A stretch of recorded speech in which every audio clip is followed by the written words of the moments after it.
Manhattan City Commissioners met yesterday to discuss the 2025 budget. City staff has changed their approach to the 2025 budget after commissioners indicated they would not support the proposed $2 million worth of reductions, which would primarily be personnel cuts.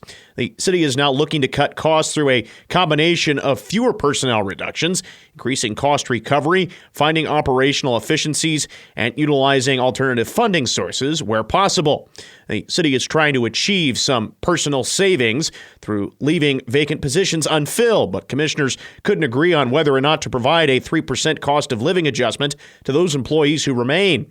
Interim City Manager Jason Hilger said this would cost over $700,000 and also defeats the purpose of trying to limit expenditures. So, again, it's just you're moving in two different directions with the discussion of paying people.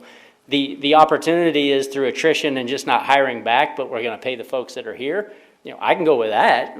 I mean, if we want to just even it out, you got your challenges either way. Yeah. You really do. Staff is also proposing 2 one-time injections of funds in order to replenish its cash balance, including $4 million in American Rescue Plan funds and $1.5 million in transient guest tax funds. This is in combination with the estimated $3.7 million from the mill increase, which would increase the forecasted 2025 revenues to $46.8 million. The city is looking to finalize its budget by September. Potawatomi County Commissioners were informed earlier this week that the city of St. George has received an official letter from the Kansas Department of Health and Environment regarding its water supply. St. George has been experiencing high nitrate levels for some time and has begun the process of designing a water treatment facility. Bryant Foster with BG Consultants, who serves as the city's engineer, told the city commission last Thursday that the city had received a letter violation. Foster explained a consent order will allow the city's representative to sit down with KDHE and come up with a plan to correct the problem. The city must meet the deadlines and milestones set up in the plan. With an administrative order, KDHE will come in and tell the city what to do and when to do it. Foster also spoke with the city council on the design process. The city needs to look at projected population growth and need. He proposed a design which would allow expansion to that demand. Mayor Debbie Worth asked if the plant could be built with expansion in mind, and Foster responded that it could. The Kansas Department of Health and Environment also has issued a boil water advisory for the River Chase Mobile Home Park public water supply system located here in Riley County.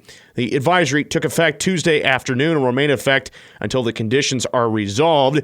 KDHE officials issued the advisory because of a power outage causing pumping failure, resulting in low pressure in the distribution system.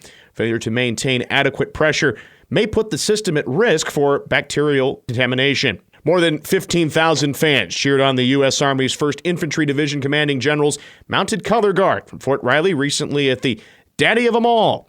Fort Riley's Mounted Color Guard attended the 127th Annual Cheyenne Frontier Days at the end of July to give displays of cavalry horsemanship and military tradition. Cheyenne Frontier Days bills itself as the world's largest outdoor rodeo and Western celebration, with an annual attendance of 200,000 people. The Color Guard is open to all active duty soldiers. They're on temporary assignment with the unit. In a 60-day candidacy, they are taught to ride. This assortment of soldiers support events like Frontier Days in hopes of broadening the Army's relationships with communities all over the nation.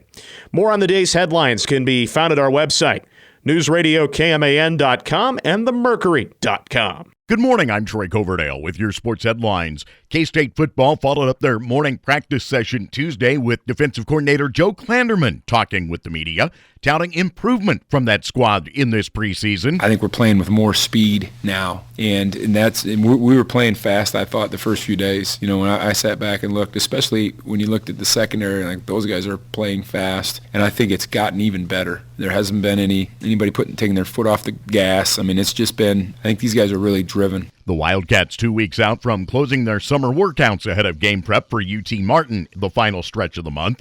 Game day coverage starts on the 31st with PowerCat Game Day at 2 that afternoon on News Radio KMAN and 101.5 K-Rock. Chiefs coach Andy Reid said wide receiver Marquise Hollywood Brown did not need surgery for the shoulder injury suffered in the team's preseason opener in Jacksonville. The Chiefs signed Brown to a one-year deal in March as part of a retooled wide receiver group. They continue the preseason on Saturday when they match up with the Lions at Arrowhead. with coverage on K-Man. Zebby Matthews threw 5 crisp innings to win his Major League debut for the Twins. They hit Seth Lugo hard to hand the All-Star right-hander his worst start of the season, in besting the Royals 13-3 last night. Kansas City falls 6 back of Cleveland in the AL Central. Minnesota keeping pace, still trailing in the division by 3.5 games. They're the final 2 teams in the wild card standings going into their final matchup of the series this afternoon at 12:10. Coverage on News Radio KMAN gets underway at 11:30. Have a great day. I'm Troy Coverdale.